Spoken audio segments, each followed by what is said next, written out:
Okay, hi everyone, welcome back. And in this update, we are going to check out ZBC's price chart and see what is happening in a very short term. And we are also going to see what might be the next likely move.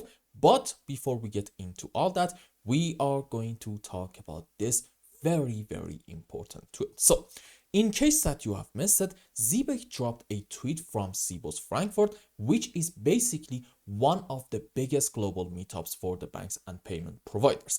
In their post, they are saying, hey, we are here, come check out our booth, and let's talk about how we can bring real-time payments and stablecoin flows, pay attention, into the SWIFT ecosystem together with some fintech partners in the European Union. Now, the big question that everybody in the comment section of this tweet asks is this: does this actually mean that ZBCN just announced a massive partnership with SWIFT? Well, the short answer is maybe not yet. You see, what they are really saying is that they are showing up, meeting people, running demos, and having conversations with banks. And Sibos is the kind of place where those talks actually happen, where you can, for example, demo your technology, maybe pitch to banks, maybe even start proof of concept discussions. But unless Swift itself or maybe ZBCN officially announce something, this is still, in my view, early stage business development, not necessarily a massive signed deal. Now, that being said, it is, in my view, still worth asking this: what would an actual Swift partnership look like if it's going to happen? You see, it usually goes in a few practical steps. Number one, you're going to have some sort of connector or gateway where ZBC's transaction flows are mapped into the SWIFT standard, which, by the way, is ISO 2022. Then, in the next step, you would run pilots with banks, maybe testing things like, for example, messaging, settlements, reporting, all of that good stuff. And in the third step, after all that, there comes the compliance side, which is to make sure every single thing is fully certified, audited, and aligned with regulations like, for example, AML and KYC. Also, on top of all those, you would need solid on and off ramps so stablecoins can actually move in and out of traditional bank money systems. And finally, if, and this is kind of a big if all of that works, okay, you would integrate ZBCN Rails into real products like, for example, payroll, maybe treasury systems, cross-border settlements, or even, who knows, to a degree, card payments that hook into Swift existing rails. And just so it is very much clear, you should know that these things do not actually happen overnight, okay? It's very important to understand that. It usually takes multi-step process. For example, you got proof of concept, maybe then have a pilot, and if banks are going to be happy with those, then okay, maybe it is going to finally go to production. The point that I'm trying to make is this: do not expect something bizarre to happen over one night, okay? That is simply not a thing in TradFi. Now, let's talk about something that is really important here, and I think we have also been talking about it in the last couple of videos. You see, ZBCN is actually a United States-based project. And question, what does that actually mean when you are trying to plug into something as global and also as bank-heavy as Swift? You see, on one hand, it's actually fully doable. An American HQ doesn't really stop you from working with European banks or maybe regulators. But it does mean that ZBCN has to adapt to local rulebook. In Europe, for example, that includes MiCA, e-money regulations, and very much strict AML KYC standards. And that is exactly why partnerships with local EU compliance stablecoin issuers or maybe custodians are going to be very much critical, because they help fill the regulatory gap and make adoption much smoother. And why am I talking about this? Well, you actually, I think, need to check out either the previous video or maybe 2 videos back where we talked about ZBCN partnering with AllUnity. Please check out that video, and this is going to, I promise you, make a whole lot more sense. Also, at the same time, having the US experience is definitely not a bad thing, because if ZBCN has already tested its payroll and payments flow in the United States, well, okay, this is a huge market, and if it's working, it means they have got real solid workflows and business models that they can export to Europe and the trick is adapting those models to fit EU regulations and bank expectations. So why is this kind of news actually bullish for ZBEC? While at the same time, we just said it earlier, you shouldn't really expect a whole lot to happen in the short term. Well, first things first, this actually adds a lot of credibility to ZBEC. You see, showing up at Sibos, talking about a stablecoin integration with Swift, this, I believe, sends a very, very strong and positive signal to banks that ZBEC is aiming for enterprise level conversations, and that definitely builds trust. Second, you see, the potential scale in here is huge. If ZBEC were to integrate with Swift or maybe Swift aligned rails, which the second one does actually make a bit more sense and it's maybe a bit more achievable, well, okay, in that case, we are talking about large institutional flows, including payroll, settlements, treasuries, not just retail crypto transfers. And that is like a completely different revenue and adoption level. Third, you see, Sibos is actually where the real decision makers gather.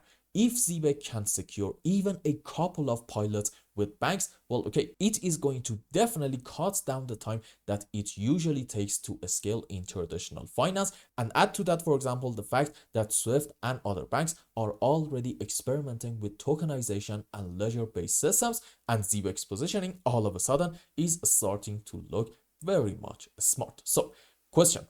After all the things that we talked about, how will we exactly know if this is actually more than just simple marketing? Well, I think you should look out for some very much real signs. Number one, look out for joint press releases. Number two, look out for published POC reports, maybe technical connector specs, maybe named bank pilots, or even compliance attestations. Those are the breadcrumbs that run hype into very much reality. So look for those, and if you find them, well, at that point, I believe a Swift partnership is going to become very much real. So as my final conclusion, this tweet isn't proof of a Swift partnership yet, but it's definitely a very, very strong signal. You see, ZBEC is in the right conversations with the right institutions and also at the right time. And even part of this turns into a formal pilot or maybe production flow, then okay, the upside at that point is going to be massive and you are going to see huge price appreciation for the token. So overall, I think you definitely need to keep an eye on what is going on in Sibos, and definitely if you found something on ZBEC that I haven't, please share them in the comment section. We are going to talk about them in the next updates. Now, having said all that, let's go on the live chart and see what is going on. Okay, here we are. And if you remember the last time that we talked about ZBEC, we were right in here, and the idea was that most likely our move down is not over, and at one point we are going to see a continuation of this whole phase in order to maybe get a break of this beautiful ascending channel.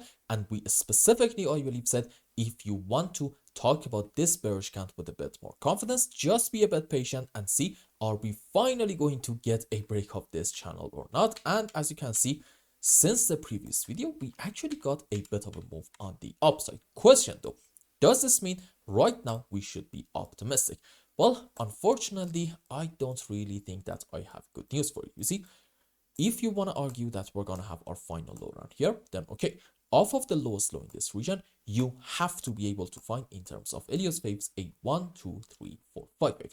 However, if I just go on the live chart, this is actually one very important reason for why I still like to be quite careful. You see,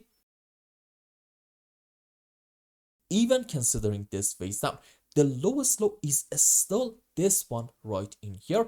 And off of it, we are simply not able to find a 5 wave up. Instead, we are having two sets of 5 waves, meaning what?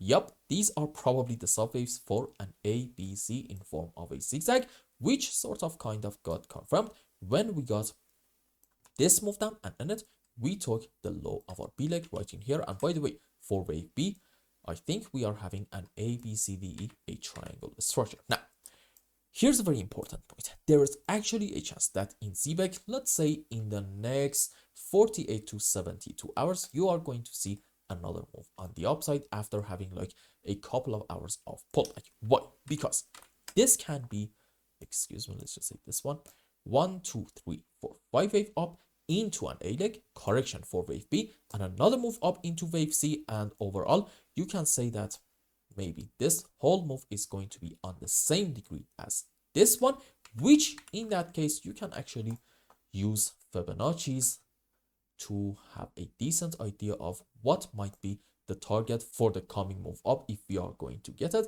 And I think somewhere between 50 to 61.8% makes perfect sense. So let's say in ZBEC, we can even have like maximum 10% move on the upside. But even at that point, due to the fact that off of the lowest low, we're not really able to find an impulse, please be careful. Odds are whatever move on the upside that we are having, it's just going to be a correction structure. I'm going to say if we want to go according to this, well, okay, it's going to be a WXY in form of a double zigzag. And also this is a 5 wave on the downside. So I'm thinking about having 5 wave down into a correction for wave B. And what's next? Yep, you guessed it right. Another move down into our C leg, which in it we are finally going to get a break of this beautiful ascending channel. And when we get it, we are probably going to go a bit lower than that. However, I want to be very clear.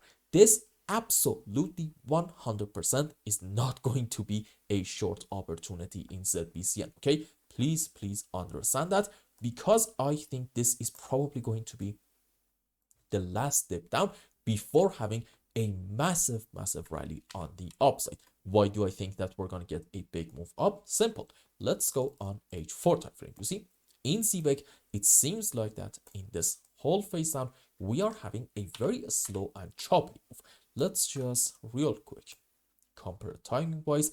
This move down, as you can see so far, is taking us about 55.5 days. On the other hand, in only 31 days, we managed to have this strong move on the upside. So to me, this suggests, despite having way more than enough time, it seems like that bears in this phase are failing to pull the price all the way back down to the lows, meaning what? Bulls are still in the midterm quite powerful, and Elliott waves definitely supports that thesis. You see, I think if we are going to have like an ABC down, odds are on a higher degree this is going to be a WXY in form of a double zigzag. And pay attention to what we are having right in here. I do believe that this is a 1 2 3 4 5, as you can see with all the subwaves, meaning what? Yep, according to one scenario, you are having 5 up into 1, correction for wave 2. And what's next? I think you know the answer already. Massive move up into wave 3 4 5. And I think only in this phase up into our wave 3, we are going to take the highest high in here, about, let's say, 0.7.5 of a cent. But I really have doubts about whether we are going to stop there. No, I think we are probably going to go quite a bit higher than that. And for example, let's say like a 2-cent ZBEC just in this phase up into our wave 3 is going to be probably very much achievable. So for now, in ZBEC, please expect maybe some more chopping around. Having like a move on the upside is not really going to be that much of a surprise at all. But then if we end up having another move down, in order to take all the lows, since these are looking very much juicy, it's not going to be overall a bad sign at all. Okay, it's just gonna be part of the bullish process, simple as that. And I hope I explained everything well and you understood what is going on in ZBCN's chart. Anyway, if you found any value in my content, I would really appreciate if you like this video and consider subscribing to my channel and follow me on Twitter. And if you want more, maybe you want a complete analysis for your own specific crypto, or maybe you want to learn some decent TA in order to be able to make good money in the markets, you can become a member and ask me anything you want. And until the next update, I hope you have a wonderful time with your family and loved ones. Goodbye.